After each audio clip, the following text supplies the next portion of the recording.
आज एक ऐसे मोड़ पर खड़ा हूं जहां से पीछे देखने पर सिर्फ यादें ही नजर आती हैं। ভারতীয় ক্রিকেটে ওপেনিংয়ে সেহবাগ সচিনের পরই শুরু হয় রোহিত শর্মা ও শিখর ধাওয়ান অধ্যায়।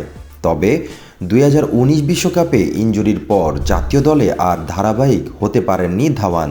সবশেষ ঘরের মাঠে বিশ্বকাপও মিস করেছেন তিনি। তবে আইপিএলে নিয়মিত খেলেছেন এই বাঁহাতি ব্যাটার। গত আসরে পাঞ্জাব কিংসকে নেতৃত্বও দিয়েছিলেন, কিন্তু হঠাৎ করে ক্রিকেট ক্যারিয়ারের ইতি টানলেন Shikhar Dhawan. I'm announcing my retirement from international and domestic cricket. শনিবার নিজের ভেরিফাইড ফেসবুক অ্যাকাউন্টে এই ভিডিও বার্তায় এই তথ্য নিশ্চিত করেছেন তিনি।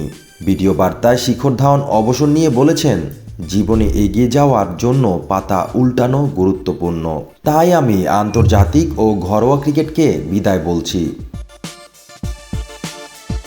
তিনি আরও বলেছেন, হৃদয় এই শান্তিটা নিয়ে বিদায় বলছি। ভারতের হয়ে দীর্ঘদিন ধরে খেলেছি, ভারতের হয়ে খেলতে পারবো না বলে মন খারাপ না করার জন্য নিজেকে সান্ত্বনা দিয়েছি। শুধু এটা ভেবে আনন্দ পাচ্ছি দেশের হয়ে দীর্ঘদিন খেলেছি বলে।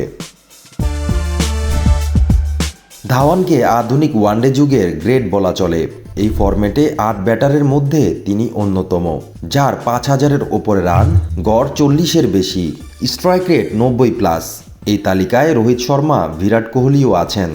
ধাওয়ান সর্বশেষ 2022 সালে বাংলাদেশের বিপক্ষে ওয়ানডে সিরিজের পর আর ভারতের হয়ে খেলার সুযোগ পাননি।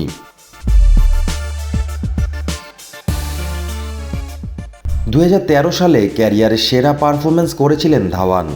ওয়ানডেতে 1062 রান তুলেছিলেন 50.52 গড় আর 97.89 স্ট্রাইক রেটে।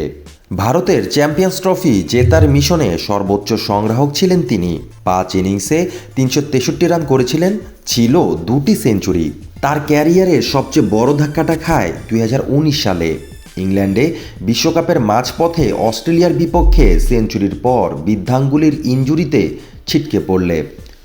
এরপর আর জাতীয় দলে নিয়মিত হতে পারেননি।